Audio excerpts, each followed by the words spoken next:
Everyone, I'm Brian Croy Dragon, and we'll get started in a sec with this one.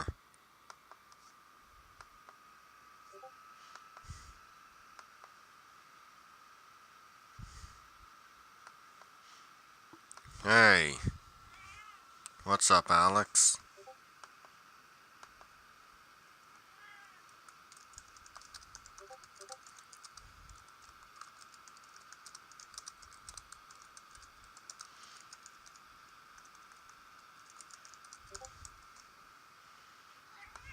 What?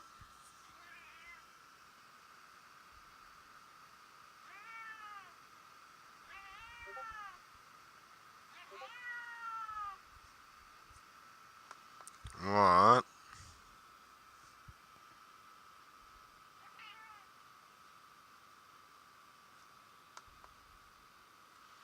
Alex? Hello?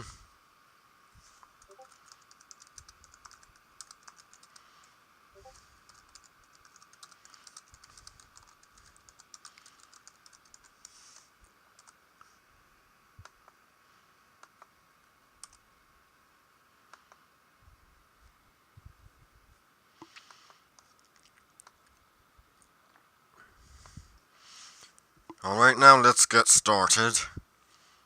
For God's sake.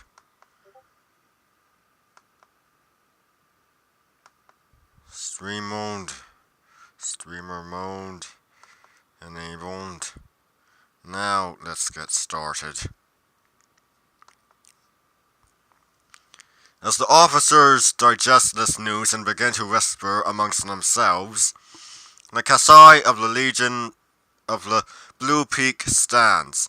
General, when facing this formation, most enemies will try to drive a wedge between the body and one of the gauntlets. You need solid men there, who will not give ground. I'd like to volunteer my serum to stand beside the right gauntlet. He looks down halfway through this speech, aware of making a spectacle of himself. Though most of the senior officers snap, and the other Kasai look like they wish they'd thought of volunteering first. Dejaya Harikarilum smiles maternally, a look you have never seen before on her face. Of course, Niven, you know I can't deny my favorite nephew. No, you yourself won't stay upon the platform and relay orders from there. Your soldiers I will risk, you I will not. The name and the voice take you instantly back from the brawl of your youth, and you recognize the face. He has grown leaner in the intervening years, looking more like a scholar than a soldier. Bashuran Hai Sanmarin turns to you and politely inquires where you feel you will do the most good in support of your serum. Okay, the choices are I should fight in the thick of it beside my soldiers where glory is greatest, and I should relay orders from the safety of the platform where my view of the battlefield will aid me in making tactical decisions. Oh look, just me, so...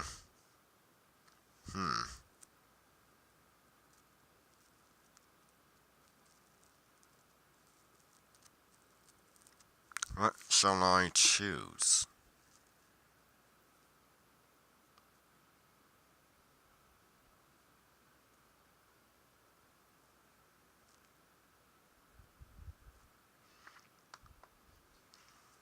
The younger of the officers are certainly impressed by your martial bravado, including the run. He looks a bit wistful, but the Roman sniffs disapprovingly from his high padded seat. A soldier on the ground is a pair of blind hands. An officer on the platform is his eyes. He quotes to the nods of the older and more senior officers. Over his shoulder, just inside the lamplight, you can make out one of the signalers waiting patiently unless you need to send a message. Roll her eyes at the pontification. The choices are: I won't suffer such an open critique, I return her eye roll and chuckle at the pomposity of my superior, or blank finally a chance to debate the wisdom of the ancient strategists.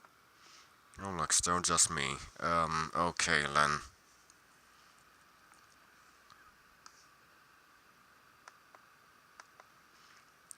To fight in a battle is to feel its pulse and cadence, allowing for an instant action at the moment of crisis, you retort, quoting a famous Ramula, worshipping general of the First Imperium.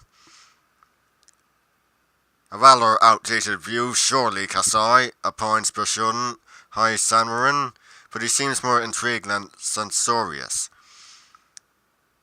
One doesn't have to reach back 20,000 years, interjects Naron with approval. Enroll Ketukau made extensive use of Kasai on the ground defending against the Salavyani invasion, and that was just a generation ago. His aunt smiles and murmurs, "Hardly a generation I fought in that war." Soon a lively debate is sparked. The meeting is breaking up when Kasai Naron ventures a discreet cough. At his aunt's rave and call to "Spit it out, Kasai," he speaks. "I've studied maps and Sangmar is valueless. The grain stores are depleted, none of their clans make armaments, they don't control any Sakbi roads. We're about to fight one of the so-called Emperor's top legions over a dust speck. Why are they here? Why are we here?" His voice is tighter with frustration at thwarted intellectualism.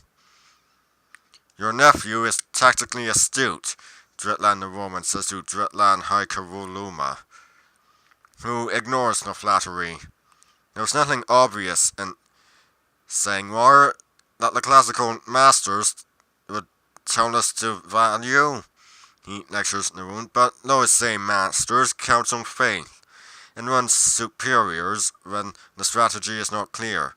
While the smugness radiating off him, you would give that whatever the secret is, he's in on it.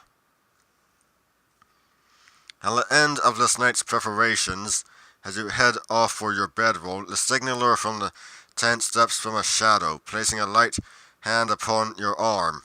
Her eyes reflect the lamplight as she looks up and you step back. Up close you recognize the face. Though she has grown and changed, as you have in the past years. You last saw Sayi, a girl waving from the wall of the clan house as you marched to war.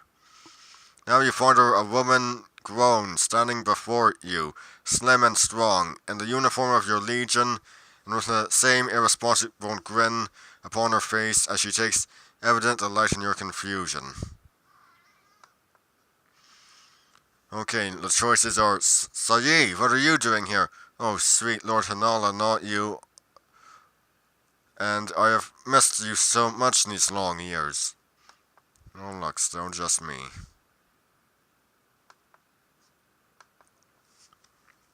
Sayi glances down at her nails evasively. What, you're the only one who can follow in the family tradition? After so many battles, the dear old legion has begun to relax its recruiting standards a bit, she says. But here and now, perhaps we should keep matters professionally formal. I see our Dritland giving us the eye. Charming fellow that he is, he'd probably dock my pay for chatting while on duty.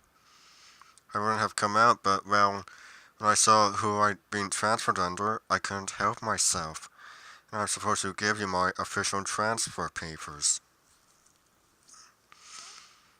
So Yi hands you a scroll bound with the general's seal.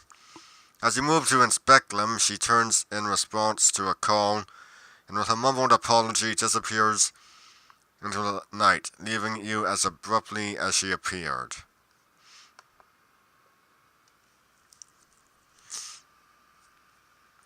The hot midday sun is beating down as the two armies line up to face each other outside the walls of Sangmire. Brightly coloured Kashaun plumes wave above helmets and on large banner standards.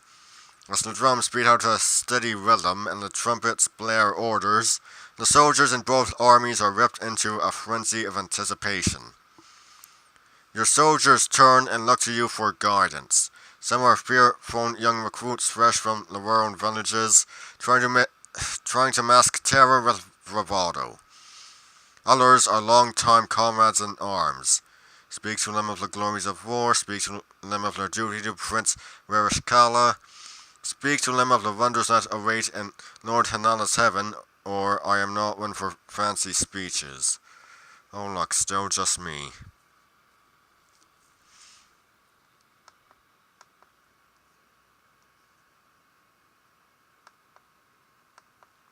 You remind your troops of the rightness of their cause, and that they fight and die in service to the Imperium. Their faces take on a determined cast, and you know they will not let you or Prince Verishkala down. Your newest Herexa, the recently promoted young Ryan, grips her sword tighter. A mighty warrior breaks away from the enemy line. He raises his weapons in the air and begins calling out imprecations against Prince Verishkala, the Legion of the Ruby Hand, the general hygiene of your soldiers, and the unfaithfulness of their sisters. Will no one step forward to battle me, or are the soldiers of the 15th truly cowards and weaklings? Let's see. The choices are, how dare he say things about my beloved Legion? I let one of my soldiers charge forward. I caution my soldiers to stand fast and ignore his barbs. Still just me, so let's be cautious. We will find honor in winning the battle and taking the city, not in besting this loudmouth. He's a distraction, nothing more. You shout as the enemy continues to mock the name of your legion. Your Herexa, Rayana, grinds her teeth in aggravation but holds the line, and the discontented men and women follow her example. Finally, the trumpet begins signaling formations, and the battle begins. Your Surum's role is to hold position on the right flank until your Dritland sees an appropriate opening and signal for the squads under his command to rush in. Around you, orderly lines march to battle, and your brothers and sisters in arms struggle in the dust and heat, fighting and dying. The main body of the Blue Peak is hammered repeatedly along the right, as Sekun Hai Kanuma employs the Mace of Vamula, expending all his effort upon crumpling that side, just as Narun had predicted. The men and women of Narun's Surum retreated over their own dead and dying, giving ground to the enemy, but you still have not heard the signal to join battle. Our choices are, I wait patiently, and I lead my Surum to their aid. Still just me, so patiently. Using round formation changes, your Surum deflects attackers but continues not to fully engage as the right flank of the Blue Peak begins to fall to pieces. Why did you choose this cause? Because I obey orders better than me, or because it makes tactical sense? Yeah, still just me, so just go with that. A very Soliani viewpoint. You put your faith in your superiors upon the viewing platform, trusting that what looks like an error from your position on the ground is part of a larger strategy. Some of your soldiers seem less sure and grow disheartened. With Kasai Narun's forces in retreat, the elite enemy unit now stands between your Surum and the main body of the Blue Peak. The signal sounds out from the platform, ordering your Surum into battle. You meet the enemy with a clatter of Chlen-hide swords. Despite the obvious skill of your foe, your legionnaires hold the line, the place of those who fall being filled by the rested soldiers at the rear. Where do you position yourself? Still just me. So just go with that. Banging your sword hilt upon your shield, you call out war chants, challenging the enemy to engage you. Seeing a particularly imposing foe advance, you point your sword tip at him in a summons. Though you expect him to let out a roar and rush to battle, instead he moves to engage you in competent silence, more like a legendary mechanical run than a flesh and blood man. At first you are overmatched by the clockwork precision with which he executes swordplay, pushing you back and leaving you bleeding from a gash from the thigh. Then his movements bring forth a powerful memory of the sword rounds Mama Desire would subject you to in your youth, and you've seen their pattern and know what action your opponent will take before he takes it. Though hobbled by your wound, you manage a powerful overhand stroke when you know his shield will be lowered, connecting where his collarbone joins his neck, sending him slumping like a puppet with its strings. Around you, the voices of your troops are raised in shouts of Otolengba! It is clear the battle would soon become a mere test of brute force, were it not for the disadvantageous position of the enemy, who are being slowly pushed back into the sharp embrace of your allies.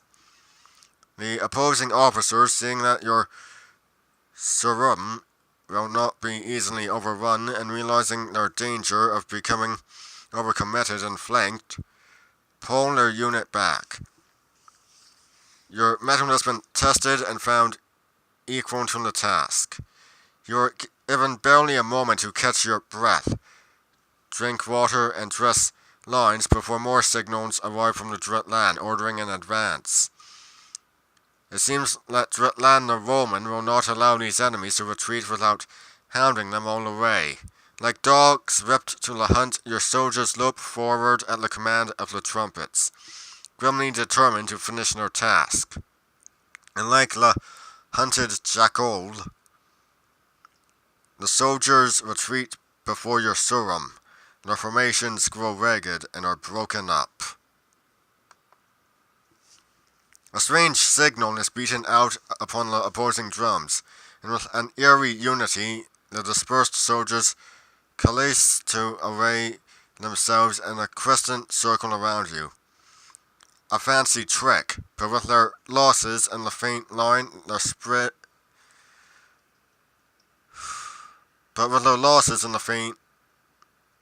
their line is spread thin. I form my soldiers into a ridge to punch through their line. I form my soldiers into a defensive square, or I order a retreat back to our own lines.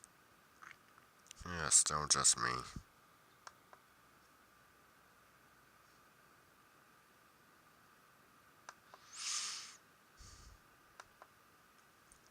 You are about to issue your command when another roll of drums carries across the field. At this signal, the soldiers arrayed around your Surum remove their helmets to reveal desiccated faces, paper-thin skin stretched across bone. As one they scream a keening wail. The undead, in violation of all laws of gods and man, the treacherous usurper has armed the dead and allowed them to walk beneath the sun. You have heard of others encountering these monstrosities in the Civil War, and of the tales of the gruesome feasting upon the flesh of the fallen. At the sight of the horrible Marur zombies, most of your weary soldiers break. Some fall to their knees in surrender or begin praying for deliverance. Others simply run from the field. Hollow-eyed undead advance, drawing tight their circle like a pack of Hayayu slinking in on a wounded Chlen. Too late, you hear the trumpets blowing in retreat. Well, there is no time to focus on them now. Young Haraxa Rayana is at your side, lofting the banner and calling for the loyal and brave to rally on her and protect Nur Kasai. It is clear to you that, outnumbered and shaken as these remaining soldiers are, any attempt at resistance will end in one-sided slaughter. Our choices are: we shall fight to the death and take as many with us as we can, We shall fight to break free of the noose, or surrender is the only option. Yeah, still just me.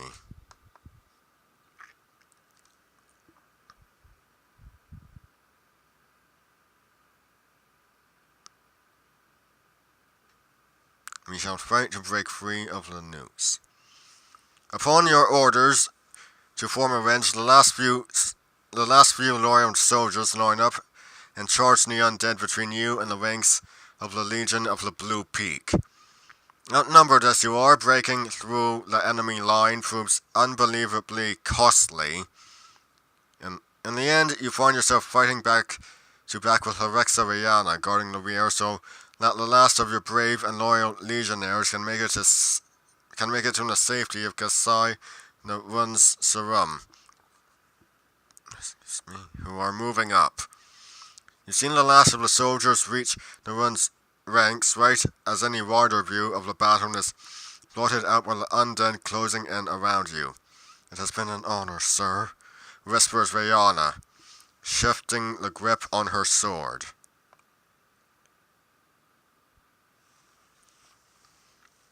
Chapter 4, Bitter Defeat. The dungeons below Sittingmire, summer of 2365 AS. You awaken with a dry mouth, ringing head, and uncomfortably full bladder. The torments of sleep have left you momentarily unsure of where you are. You are not in your familiar tent on your comfortable bedroll.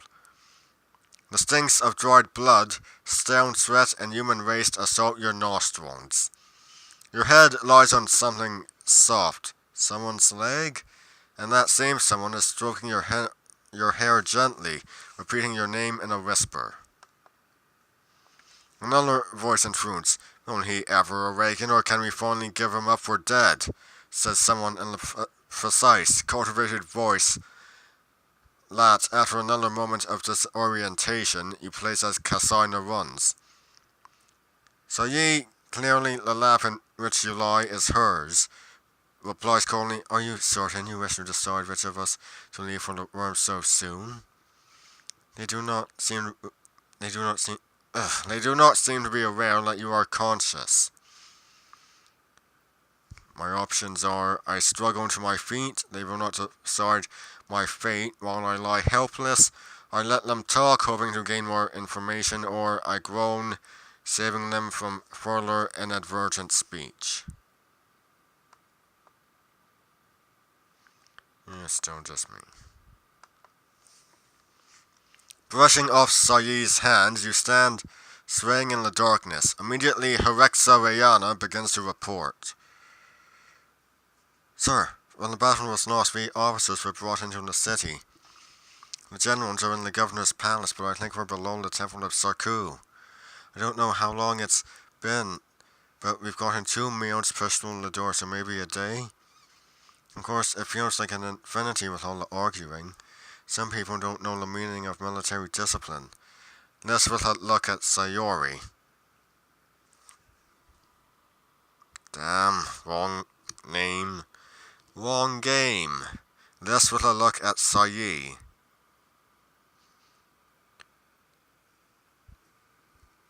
Let's see who's... I know how to follow when there's a leader worth following who does more than console sitting still while our doom approaches. A torrent of argument follows as if your raking has broken some dam, and now everyone feels free to vent their pent-up worries and fears. Sayi is full of plans for a desperate escape, and Herexa Rihanna is full of disgust at the dishonor of breaking parole. Narun, your fellow Kasai, seems more stoic and less vocal than the others, occasionally gazing at you with intense scrutiny.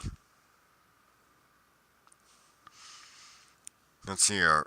Our options are we should try to escape, we should stoically await our fate, I consult with Signaler Sayi, I consult with Kasai Narun, or I consult with Herexa Rihanna. Still just me, so we should try to escape. Predictably, Sayi is smug at your decision, Herexa Rihanna sullen, and Kasai Narun skeptical. You half expect Narun to elect to stay behind, but as the planning progresses, he gets drawn in himself. I watch the guards patrol the whole first day here, and they're in teams of 2. If you want to be sure of success, you'll need 4 people, 2 for each guard. The Herexa bridles at that. I can take any one of these beyond Sarku worshipping worms without help. And the Kasai as well. She eyes Sayi skeptically. Maybe not the signaler with those skinny arms. Said signaler only arches an eyebrow, not moving from her state of repose, but Narun shakes his head. The first rule of engagement is numerical superiority. It evens out the mischances of fate. At least they have stopped arguing over what to do, and now have switched to arguing over the means of doing it.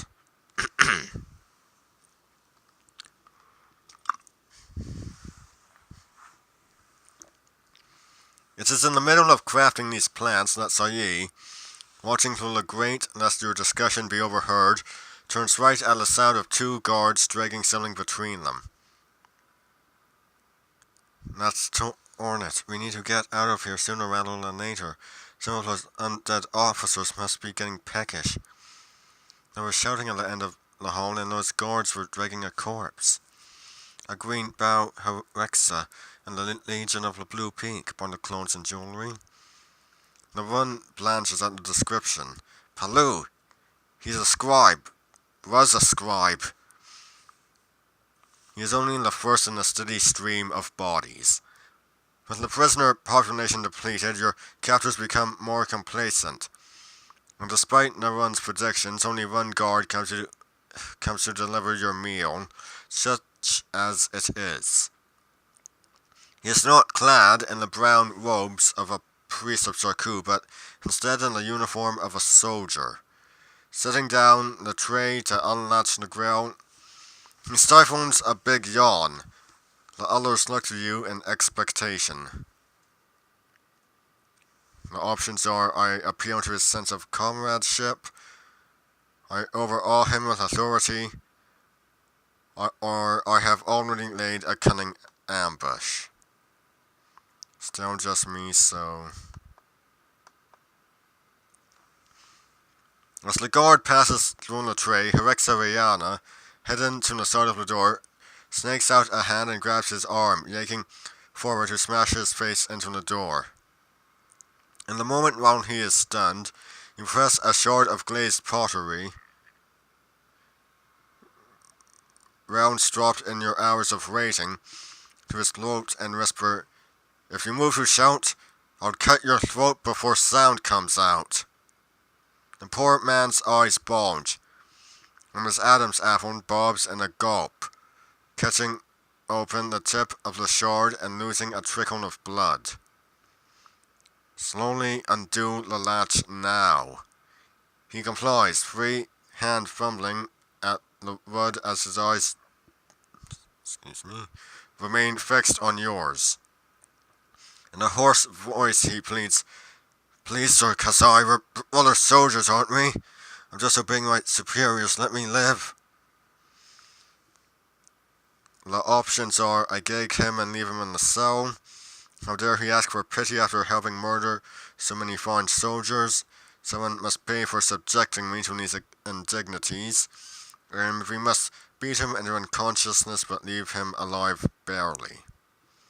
It's still just me, so... The diciest moment is when Sayi snips out the crack in the cell door and around the soldier. All while you and the Herexa hold him immobilized. His eyes roll back as he attempts to see the figure behind him. With a theatrical sign, the signaler takes a length of cloth and, bending forward, transforms it into a surprisingly efficacious gag in a few movements. As your party moves off into the catacombs, your former jailer is left trussed and locked in the cell. The size of labyrinth-lined catacombs works against a team of guards sweeping for you. Occasionally, you hear the calls of footsteps echo down the brick arches and dim passageways. But these become fainter as time progresses, though this still leaves you lost and trapped beneath the earth. The, o- the only exit, the only known exit is out through the Temple of Sarku above. Perhaps that is why the response has been so indifferent.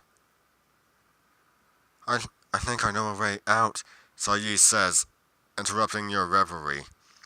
Before the battle, the generals were discussing weaknesses of the city, modes of escape for the priests and the Jacques. There's supposed to be an entrance to the underworld, the ruins of the old city down here somewhere. They had a map. She leans against the wall, eyes closed as she reaches for the memory. The sounds, I think I could find my way from there. They were marked on the map. More debate follows over the safety of returning to the sounds and the wisdom of going down into the ancient ruins. But even the Herexa must admit that no better option presents itself. So after a brief rest, you find yourself retracing your steps, a process itself filled with argument, back toward the monastic sounds turned prisons. It turns out to be easier than you would have imagined.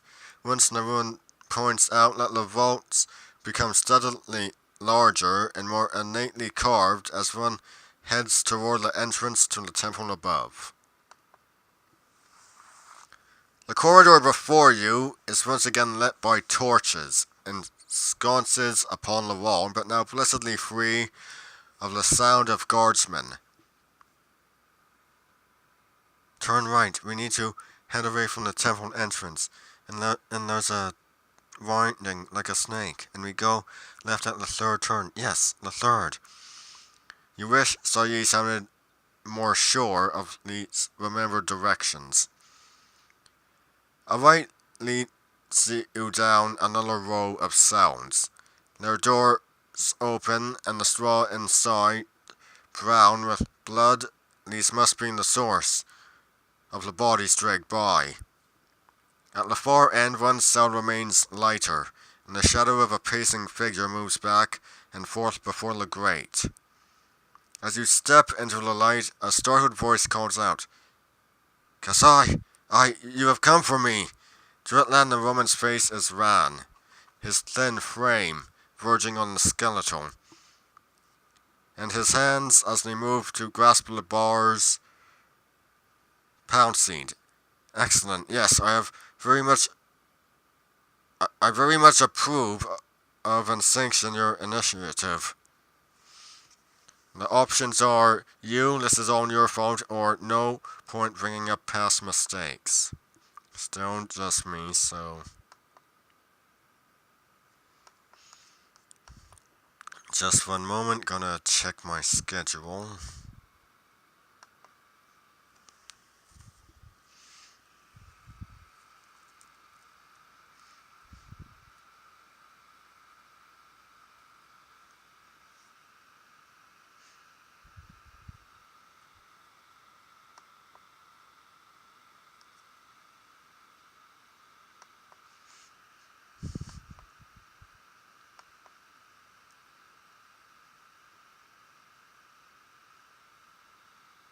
I've got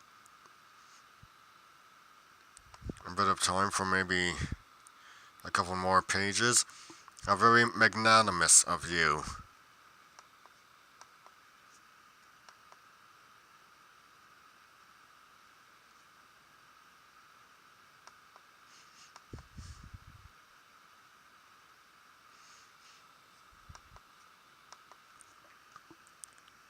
Let's see here. Our options are I let Dritland the Roman out of the cell, I keep moving, he can rot for all I care, or I have always wanted to get him alone in a dark alley.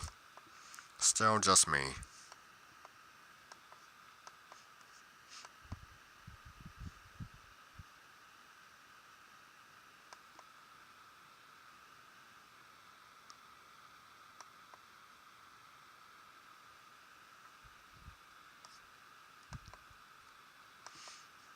Your commanding officer has been greatly reduced. His fine garments are rent and soiled, and his lofty bearing replaced by a stoop-shouldered trembling.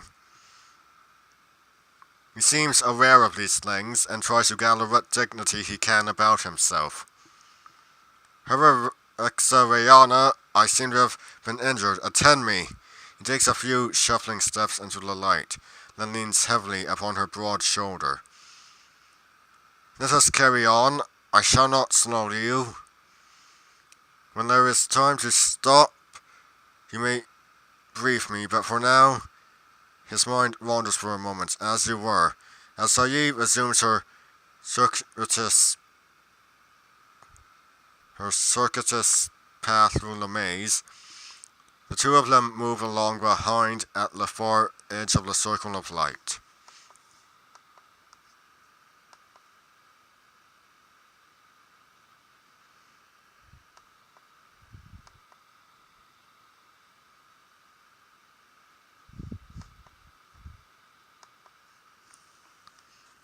One torch has burned down, and the backup gives only a faint flickering light, but even in the dimness you can tell the passages have changed. The brick vaults are now adorned by mosaics and crenellation in one vast room. In one vast room, the ceiling is supported by ranks of elaborately carved columns, proceeding off into the darkness. Kasarna runs, steps up to one, and runs his fingers reverently along it. Engsavanyali.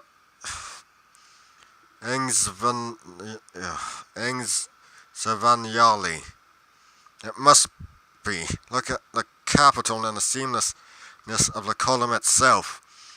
We still live in the shadow of their greatness. What do you think this room was before the worm priests came to squat in its ruins? He beckons from the torch and moves it closer to the column to fully illuminate the detail. In doing so, he reveals a shining pair of eyes on a haggard face that comes lurching out of the darkness. Naran, intent on the beauty before him, doesn't notice the monstrous Shadra until it is sinking its rotted teeth into his shoulder. The Kasai lets out a scream of pain and terror. Our options are I move to save him from the undead or I flee. Oh look, still just me.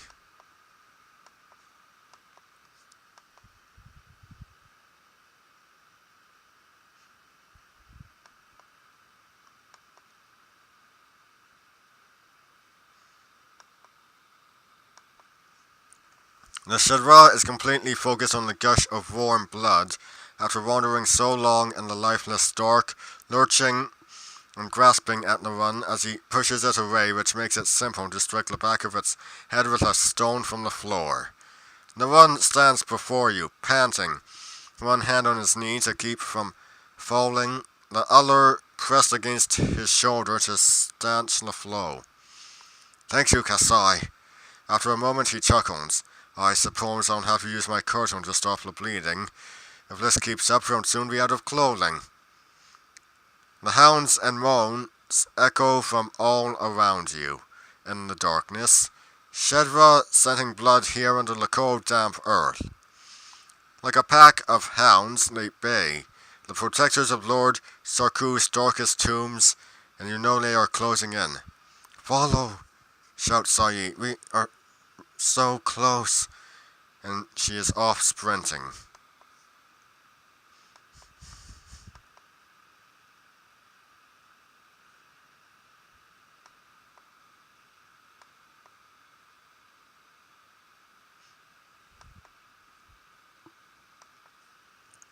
At first, it seems that you might outdistance them, but the scent of Naran's blood leaves a trail they cannot lose, and unlike humans, the undead feel no fatigue.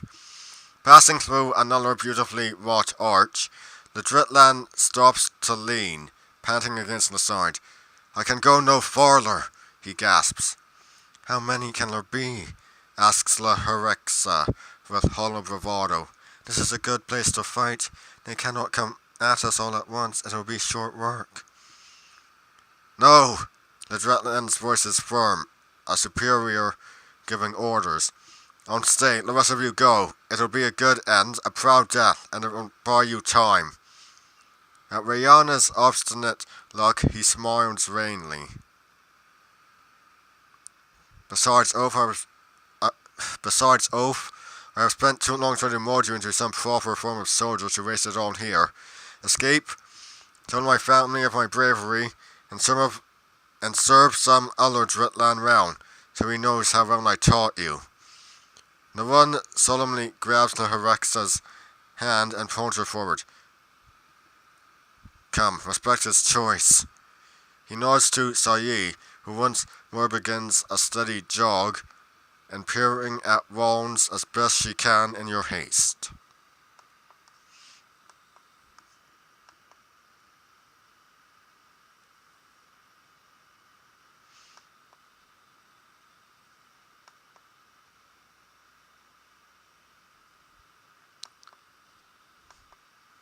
You pass through another arch and have gone a few steps before you realize your error.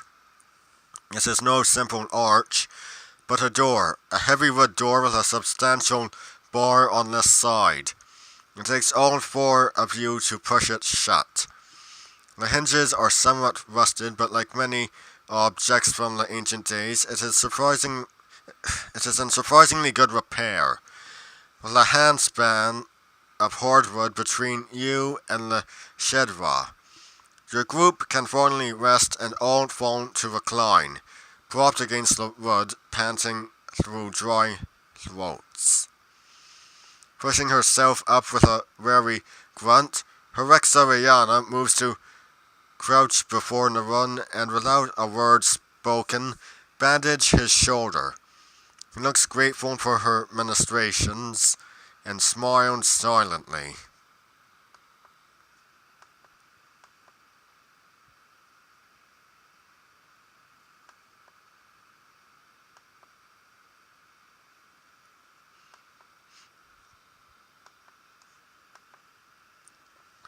Chapter 5 Beneath the Earth into the Past.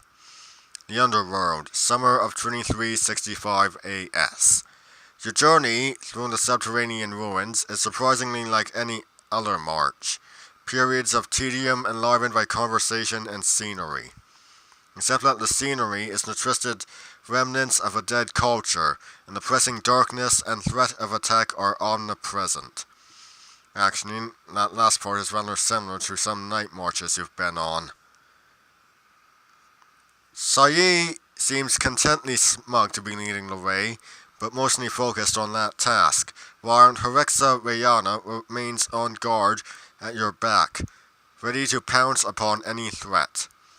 By contrast, Kasai Narun charts a zigzag path through the ruins, examining giant frescoes, lacquered to the passage walls such that they never fade, but marred by fissures and large cracks, and statues toppled onto their sides.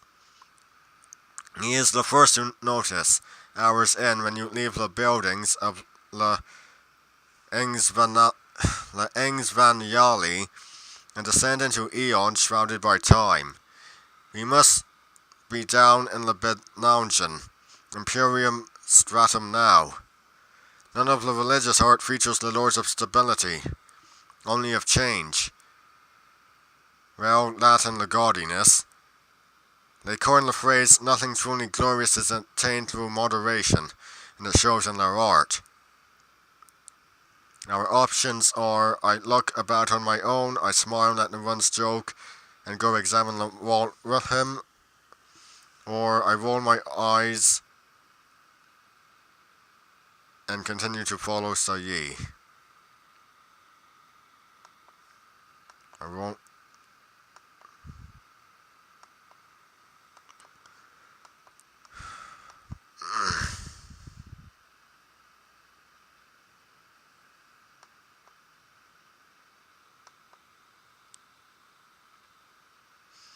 Okay, that's all for today, everyone. I am Brian Croydragon, signing out. Stay Shrey!